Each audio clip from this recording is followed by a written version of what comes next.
You know what most people don't understand? They think it takes years to turn a life around. They believe transformation is this long, drawn-out process that requires perfect timing, ideal circumstances, and maybe a little bit of luck thrown in for good measure. Let me tell you something that might shake up everything you've been taught your entire life can change in a single day. Not because the world around you suddenly transforms, but because you make a decision that sets everything else in motion. I remember standing in my apartment when I was 25 years old, broke, behind on my promises, and embarrassed about where I'd ended up. I had more excuses than money, and believe me, excuses don't pay the rent. That's when my mentor asked me a question that stopped me cold. Jim, if you're not happy with how things are going, when are you going to change? Not when is the economy going to change. Not when is your boss going to give you a raise. Not when are other people going to treat you better.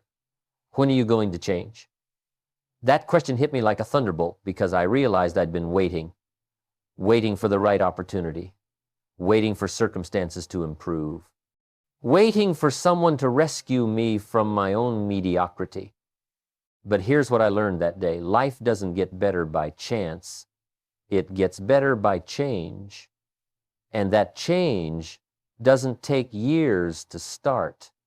It takes one honest moment of decision. See, most of us are confused about what actually creates transformation.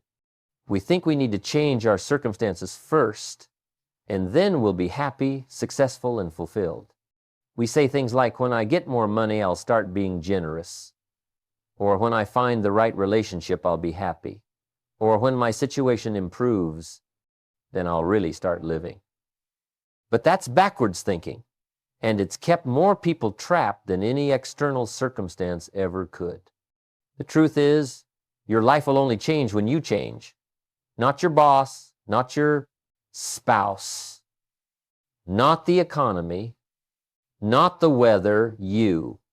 And the beautiful thing about this truth is that it puts all the power right back in your hands.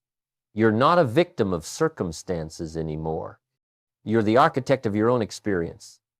Let me explain what I mean by change. I'm not talking about changing your shirt or changing your hairstyle or changing your address. I'm talking about changing your philosophy, the way you think about life, success, relationships, money, time, and personal development. Your philosophy is the set of beliefs and attitudes that guides every decision you make. And here's the key. Your philosophy determines your attitude determines your actions, and your actions determine your results. So if you don't like your results, you can't just try to change the results.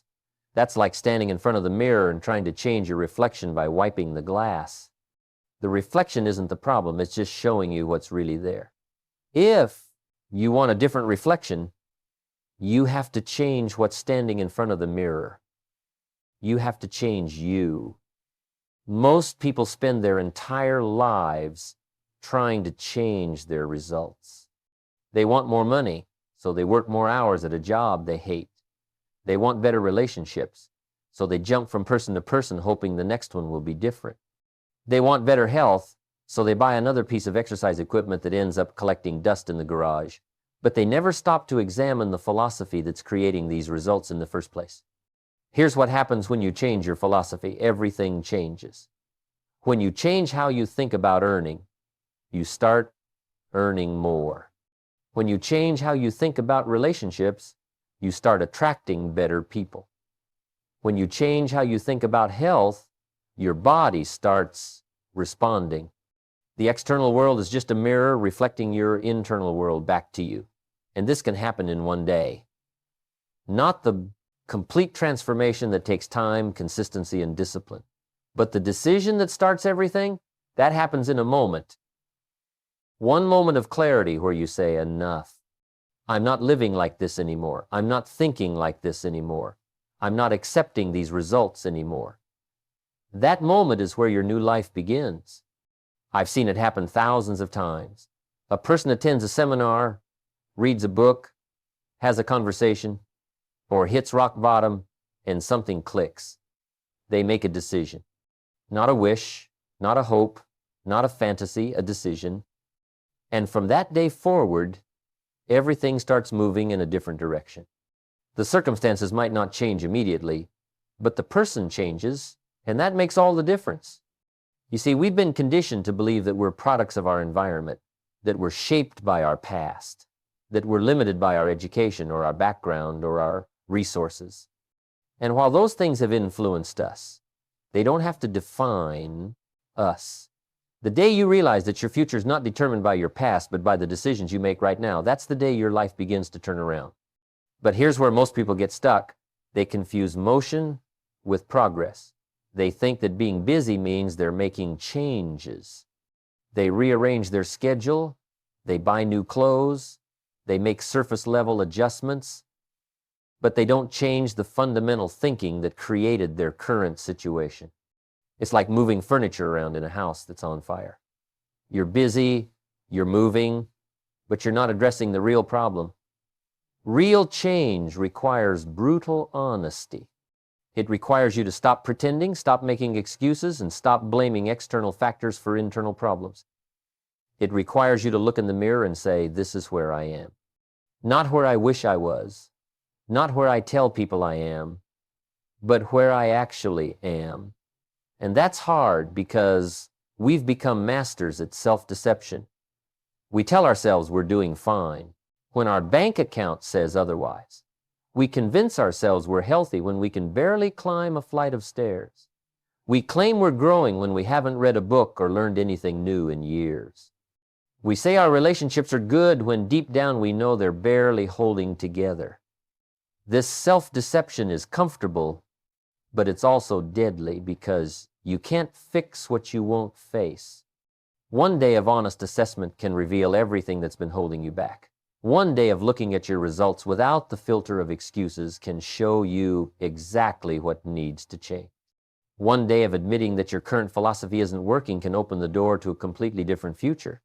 But you have to be willing to see the truth. You have to be willing to admit that if your life isn't what you want it to be, it's because of the choices you've made up until now. Not bad luck, not unfair circumstances, not other people's failures, your choices. And that's actually good news because if your choices got you here, different choices can take you somewhere else. The day I decided to change, nothing about my external world was different. I still had the same debts, the same job, the same apartment, but everything shifted because I shifted. I stopped blaming the economy for my empty bank account and started looking at my spending habits.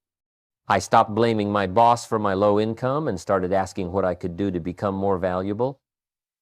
I stopped blaming my circumstances for my unhappiness and started taking responsibility for my own attitude. And you know what happened? Within a few short years, everything changed. Not because the world changed, but because I changed. I changed what I read, what I studied, who I associated with, how I spent my time, and how I thought about success. And those changes, which started with one day of decision, compounded over time to create a completely different life. That's what I want you to understand. You don't need years to start the process. You need one day of honesty, one day of decision, one day of saying, starting right now, I'm going to think differently, act differently, and become different. The rest unfolds from there, but it all starts with that one day when you finally tell yourself the truth and commit to doing something about it. Now, here's where the work really begins. Making a decision to change is powerful, but that decision means nothing if you don't know what needs to change. And that requires something most people are terrified to do, taking a completely honest inventory of where you are right now, not where you were, not where you're going to be, not where you wish you were, where you are today. Let me tell you, this is the part most people skip, and that's why they never get anywhere. They want the inspiration, they want the motivation, they want the dream, but they don't want the diagnosis. They're like a patient who goes to the doctor and says, just give me the cure, but don't tell me what's wrong. Well, that's not how healing works. You can't cure what you won't diagnose. So let's start with your bank account. I want you to really look at it, not just glance at it when you're checking out at the grocery store, but really examine it. What does it say about your financial philosophy? What does it reveal about your spending habits, your earning capacity, your ability to save and invest? Your bank account is a report card, and it's showing you exactly how well you've been doing in the subject of personal economics. Here's what I've learned. Your bank account doesn't lie. It doesn't make excuses. It doesn't care about your intentions or your dreams or what you're planning to do someday. It simply reflects the mathematical result of your financial decisions over time. If it's not what you want it to be, then your financial philosophy needs to change. Not tomorrow, not next month, today. But most people don't want to look at their bank account honestly. They want to blame inflation, taxes, their salary, the cost of living, anything except their own choices. Well, Jim, you don't understand everything's so expensive these days. Really? Then why do some people thrive while others barely survive in the exact same economy? The economy is the same for everyone, but results vary wildly because philosophies vary wildly. Let's move to your relationships. Take an honest look at them. Are you surrounded by people who inspire you, challenge you, and push you to become better? Or are you surrounded by people who complain, make excuses, and drag you down to their level? Are your relationships adding value to your life, or are they draining the life out of you? Here's a truth that might sting. You become like the people you spend the most time with. If you're spending your time with people who are broke, you'll likely end up broke. If you're spending your time with people who are negative, you'll become negative. If you're spending your time with people who have no ambition, your ambition will slowly die. Show me your friends, and I'll show you your future. But we don't want to face this truth because it's uncomfortable. We have family members who hold us back. We have friends from the old neighborhood who aren't going anywhere. We have coworkers who spend their lunch breaks complaining instead of learning. And we tell ourselves, well, I can't just abandon these people. And you're right, you don't have to abandon them. But you do have to limit their influence if you're serious about changing your life. Now let's talk about your health. Look at your body. I mean, really look at it. What does it tell you about your health philosophy? What does it reveal about your eating habits, your exercise routine, your discipline? Your body is keeping score, and it's showing you exactly how you've been treating it. You can't lie to your body. You can lie to yourself about what you ate yesterday or how much you exercised last week, but your body knows the truth. It's responding to every decision you make, every meal, every hour of sleep, every day you chose the couch over a walk. And right now, it's showing you the cumulative effect of all those decisions. Most people look at their bodies and think, I need to go on a diet or I need to join a gym, but that's not the problem. The problem is the philosophy that created that body in the first place. Until you change your philosophy about health, what you believe about food, exercise, rest, and self-care, no diet or gym membership is going to create lasting change.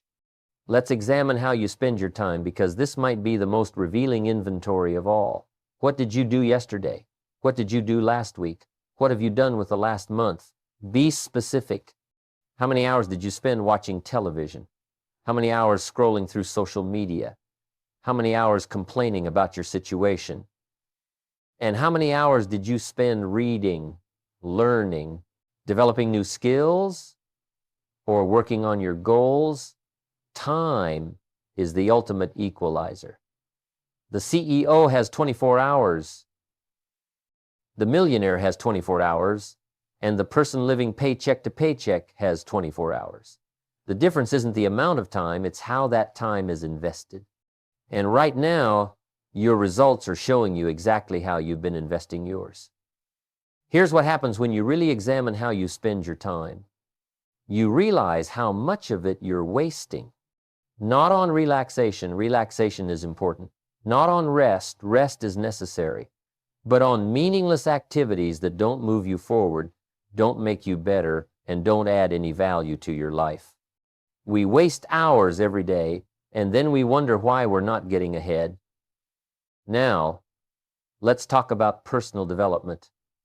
When was the last time you read a book that challenged your thinking? When was the last time you attended a seminar, took a course, or learned a new skill? When was the last time you invested in your own growth and development? If you can't remember, that's a problem. Your level of success will rarely exceed your level of personal development. You can't have $1 million dream with a minimum wage work ethic. You can't expect first-class results with a third-class effort. You can't become wealthy if you think like a poor person. You have to grow into your goals, and that requires continuous learning and development. But most people graduate from school and stop learning. They think education is something you do for the first 20 years of life, and then you're done.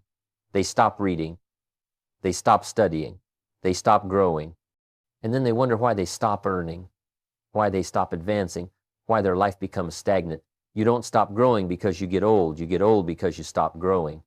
Here's the brutal truth. Your results don't lie. They're showing you exactly what your current philosophy produces. If you don't like your financial results, your financial philosophy needs work. If you don't like your relationship results, your relationship philosophy needs work. If you don't like your health results, your health philosophy needs work. If you don't like your career results, your professional development philosophy needs work. The key word here is philosophy, not circumstances. We keep thinking that external factors are the problem. We need more money, more time, better opportunities, different people, a lucky break. But the problem isn't out there. The problem is in here, in how we think, in what we believe, in the philosophy that's guiding our daily decisions. Let me give you an example. Two people work at the same company, same position, same salary. One is broke, always complaining about not having enough money. The other is building wealth, investing, and moving forward financially. Same circumstances, different results. Why? Different philosophy. One spends everything they make. The other lives on less and invests the difference. One blames the salary. The other works with what they have and makes it grow. See, poor results aren't created by poor circumstances. They're created by poor thinking reproduced over time. Every day you make dozens of decisions based on your philosophy. And every one of those decisions is either moving you toward the life you want or away from it. There's no neutral ground. You're either getting better or getting worse, moving forward or sliding backward, growing or dying. And here's what makes this so insidious. The errors are subtle. It's not like you make one big catastrophic mistake that ruins your life. No, it's the small errors in judgment repeated every day that lead to disaster.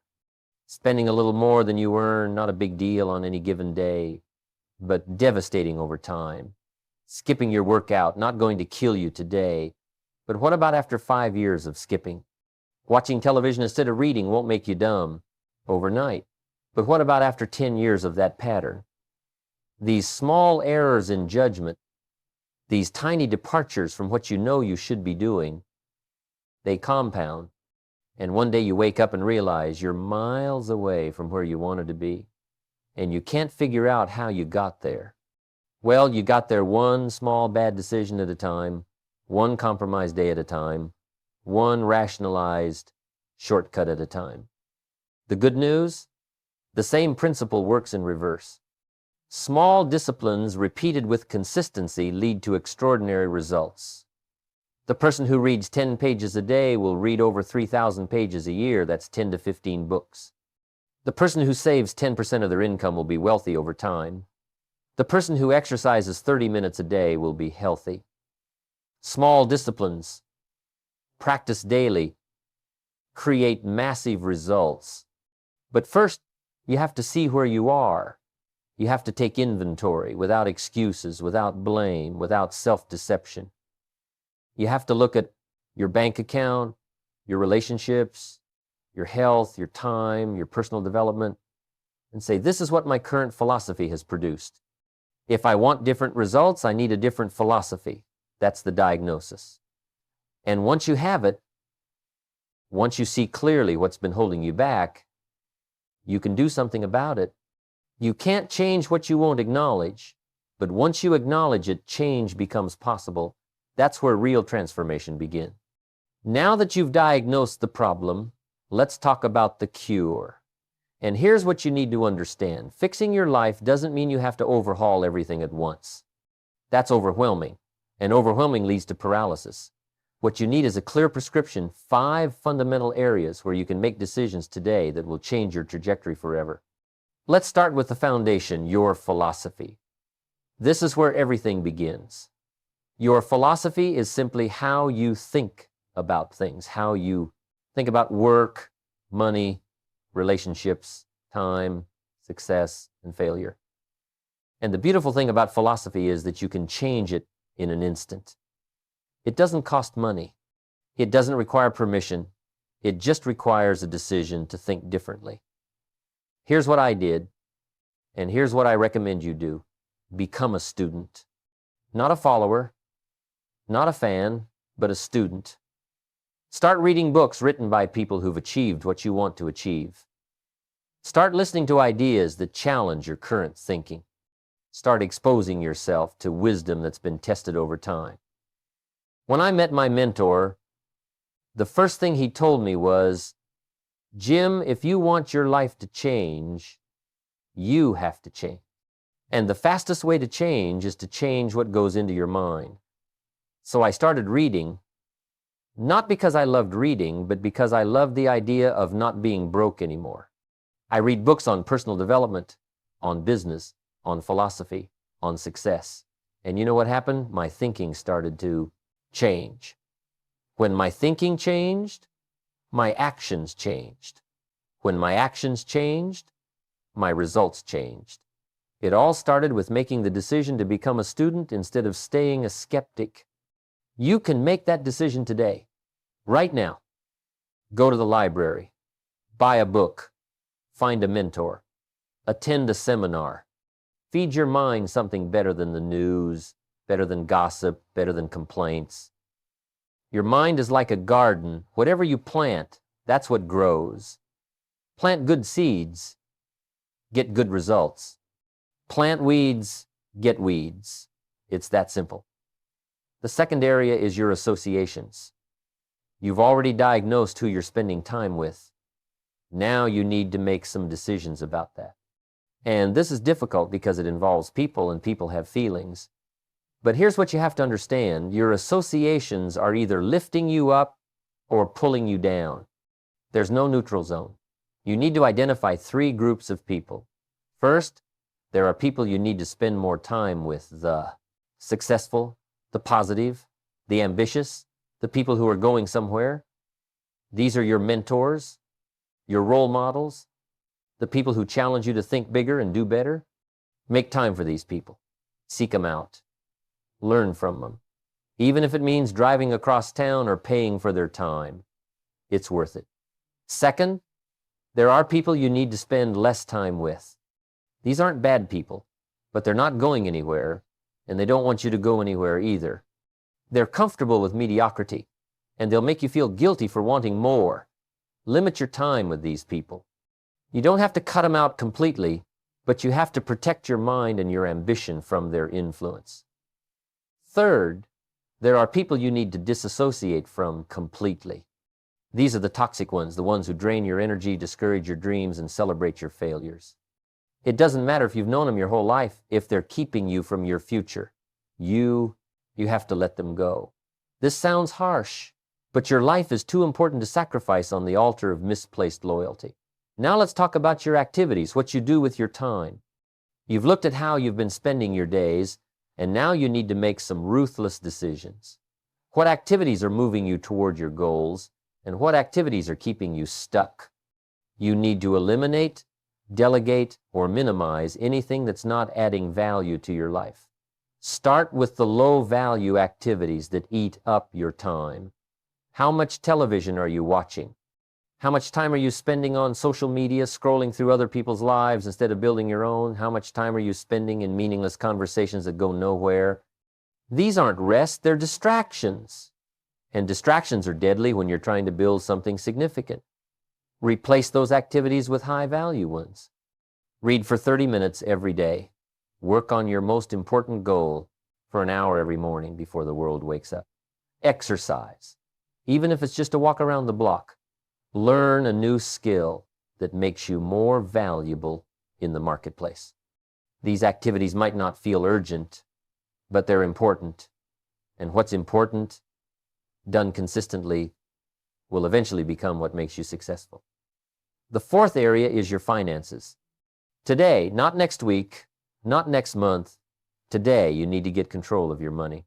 And it starts with understanding where every dollar goes. Create a spending plan. I don't like the word budget because it sounds restrictive. A spending plan is proactive. It tells your money where to go instead of wondering where it went. Here's a simple formula that changed my life. Live on 70% of your income. That's it.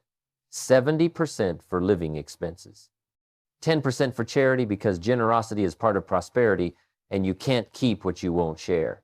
10% for savings. This is your financial foundation, your security, your peace of mind. And 10% for investment. This is what builds wealth over time. Money that works for you instead of you working for money. Now, if you're thinking, Jim, I can't live on 70%. I'm barely making it on 100%. Then you have two choices. Earn more or spend less. Probably both. But the principle doesn't change just because it's difficult. In fact, that's when the principle matters most. You have to decide that you're going to get control of your finances instead of letting your finances control you. The fifth area is personal development. Today, make the commitment that you will work harder on yourself than you do on your job. Your job pays the bills, but working on yourself makes you valuable. And when you become more valuable, everything changes. Your income, your opportunities, your influence, your impact. What does working on yourself look like? It means reading books that expand your mind.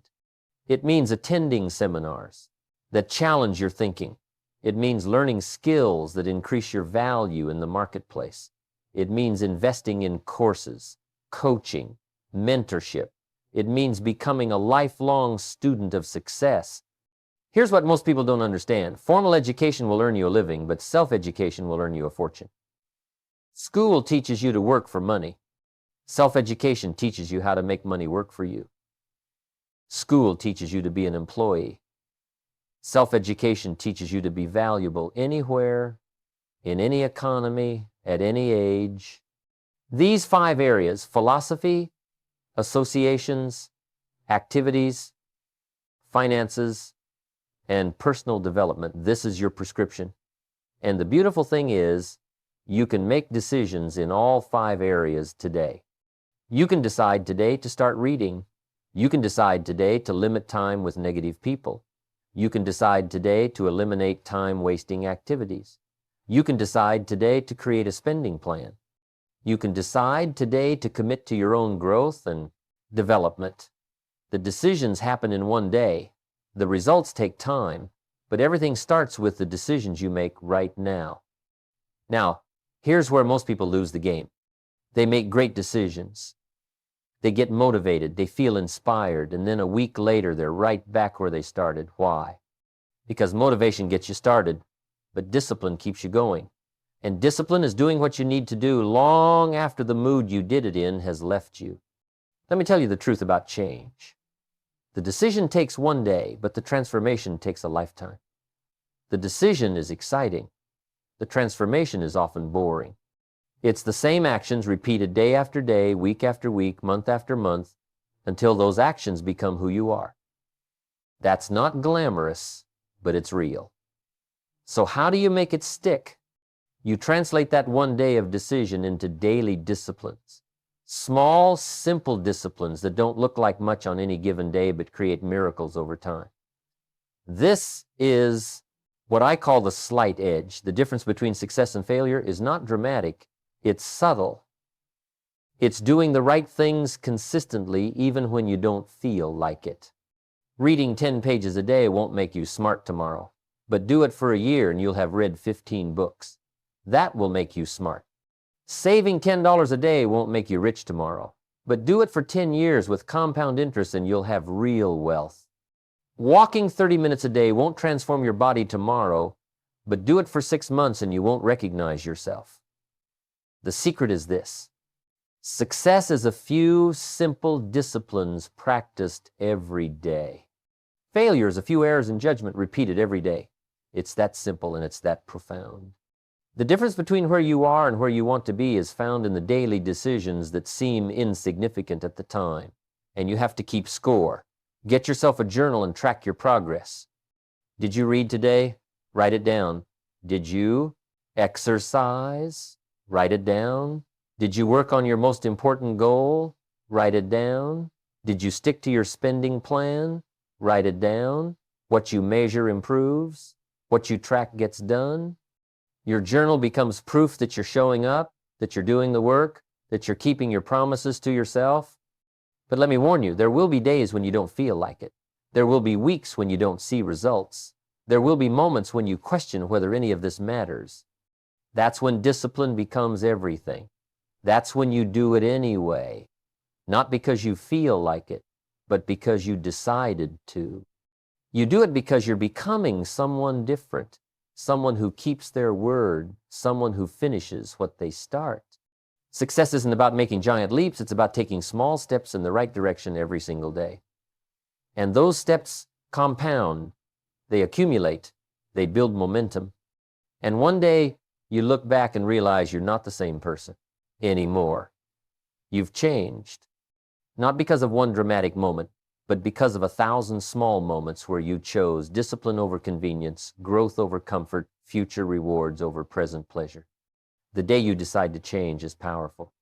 But the days after that, when you do the work nobody sees, when you practice the disciplines nobody applauds, when you stay committed while others quit, those are the days that actually change your life. That's where transformation lives. In the boring, beautiful consistency of doing what you said you'd do day after day after day. So here's my challenge to you. Let today be that day. The day you stop waiting, stop making excuses, stop blaming circumstances. The day you look at your life honestly, make real decisions, and commit to the disciplines that will transform everything. Your past doesn't determine your future, your decisions do. And you can make those decisions right now, not tomorrow, not next week, right now. Fix your philosophy, fix your associations, fix your activities, fix your finances, fix your commitment to growth. Do that today. And I promise you, 5 years from now, you'll be living a life you can't even imagine right now. Life will pay whatever price you ask of it, but you must first pay the price that life demands. Start today.